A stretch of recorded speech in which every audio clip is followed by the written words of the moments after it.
Double R post-game show featuring your boy Double R.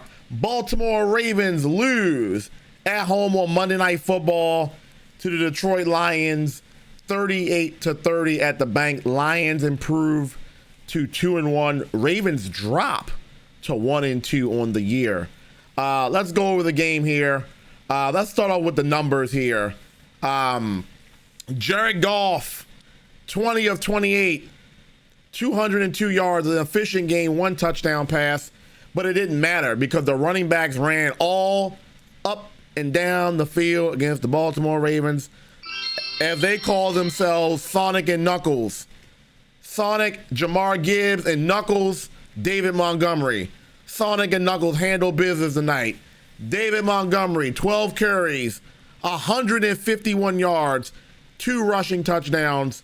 Jahmyr Gibbs, 22 carries, 67 yards, and 2 touchdown passes. Lamar Jackson, 21 of 27, 288, 3 touchdowns, no INTs. He probably should have had an INT because he probably should have had 2 INTs. The Lions just dropped it. Derrick Henry, 12 carries, 50 yards, the touchdown, but the big one that everybody's talking about is the fourth quarter fumble. The second time this year in 3 games that Derrick Henry has had a fumble in the fourth quarter in against a good football team. So Derrick Henry these last couple of weeks have not looked all that good outside of that first game. He looked good against Buffalo, and then against Cleveland in this game, Derrick Henry looked like his longest run was that 28-yard touchdown, and he had 32 rushing yards from that point on. Lamar Jackson, even running the ball, hasn't been all that. 7 carries for 35 yards. Running the ball. Baltimore defense was terrible.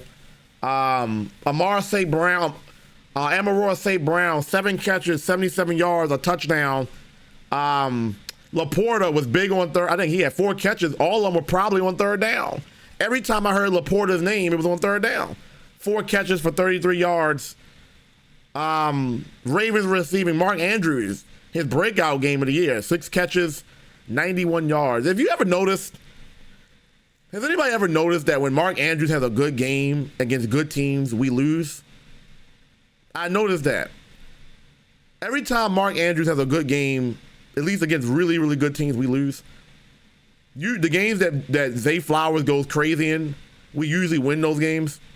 I don't know, this is an observation. Rashad Bateman, 5 catches, 63 yards, a touchdown reception. Devontae Walker had that big 34-yard reception. Ravens defense did not look good at all. Lions just dropped 52 points on the Bears, and they dropped another 38 points on the Baltimore Ravens. Let's look at the overall stats here. The Lions had 24 first downs. The Ravens had 21 total plays. The Lions ran 66 plays. Ravens ran 54. Total yards, 426 yards of total offense for the Lions. You never really hear that against the Ravens defense. Yards per play, 6.5 yards per play. Every play that they were doing tonight usually was for positive gain, except for those runs early in the game where the Ravens were all over it. 200, and this is where they beat the Ravens on the ground, in the trenches. 224 rushing yards. Baltimore Ravens, known for as a rushing team, had 85 yards rushing. When do you ever hear the Ravens getting outrushed by this much of a margin? 224 yards for the Detroit Lions, 85 yards for the Ravens. You lost the battle in the trenches. That's why you lost this game. They ran more plays than you. The time of possession was more than you. They made the Ravens tackle the football. And that's why we lost this game. Because when you get beat in the line of scrimmage, the offensive line, the defensive line, the line of scrimmage, if you can't win that battle, you're not going to win many football games. The Lions manhandled the Ravens in the trenches, as evident by the rushing numbers. So unfortunately, that's what it is. The biggest thing everybody's going to talk about tonight, obviously we talked about it early in the open, Derrick Henry fumble. This is the second time in 3 games that Derrick Henry has fumbled the ball in the fourth quarter. either when we have a lead to secure a lead, or when we're down and trying to get back in a football game, Derrick Henry fumbles the ball. He does not have a history of this. I don't know what's going on. He just signed a new contract extension in the offseason, and he actually has not looked all that good this year, except for the first game of the year. And I'm not blaming him because the offensive line has not been that good either. But what I will blame Derrick Henry on is the fumbling, because that's the issue that he controls. You can't control if the offensive line is not blocking for you. But when you're fumbling the ball multiple times, that's a Derrick Henry problem. I don't know what's going on there, but Derrick Henry does not normally do that. All we've seen all offseason was Derrick Henry in the lab, working out, training. It was like Goku in Dragon Ball Z. When Goku said, you know what, sayonara, I'm going to go train my ass off in a sin. That's all we kept seeing on Instagram and Facebook and TikTok.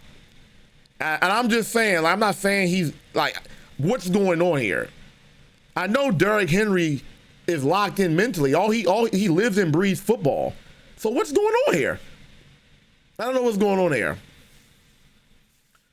So what's good? Welcome to the Double R post-game show, reacting to the Baltimore Ravens losing 38-30 at home. Lions go to 2-1. Ravens go to 1-2.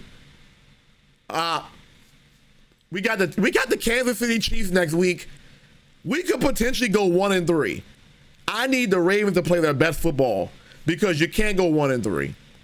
You can't go 1-3. Then you got the Texans, the Rams. The Rams is another tough game. You can't go 1-3. They better play their best football next week against the Chiefs, because this could get ugly very fast. And it doesn't make any sense, because this team on paper is really, really talented. Now, I get it, you didn't have 𝐷𝐞𝐽𝐫 this week, and 𝐷𝐷𝐞𝐽𝐫 makes a big difference. But damn, they better get their act together, bro. They better get their act together, bro. I didn't like the fourth quarter effort at all. Defense gave up, offense gave up. The play calling tonight was really weird. They went for it on 2-point conversion for no reason. I don't know what's going on. I don't know what in the Maryland crab cake season, the Old Bay season is in the air. But something is going on. Really, really weird. Defense ain't playing like they usually do. The play calling was weird. And every time they play big games, the play calling is always weird. Or they play weird. They play in a whole different realm than what they normally do. I don't know what the hell is going on here, but I'm going to need them to figure this out, because you got the Chiefs next week on a short week. Because you played on Monday Night Football, you got to play again on Sunday at 4 o'clock. That's a short turnaround. They better get their act together. You got to go to Arrowhead Stadium in that environment against that team, and you got to come out there with your second win. You can't go down 1-3. Good luck. Good luck. Good luck. Once again, Ravens lose 38-30. The time of possession, the Lions had the ball for 33 minutes in this game to the Ravens 26 minutes. That's it right there. That's why we lost this game. The Ravens are usually the ones winning that battle. GG's. This is a Double R post-game show. You'll see this video on YouTube. Go check out my YouTube channel. Check out my sports channel on YouTube. I'm over it right now. I'm over it. This post-game show is over. This recording is over. We'll see you next week for Ravens Chiefs. We out.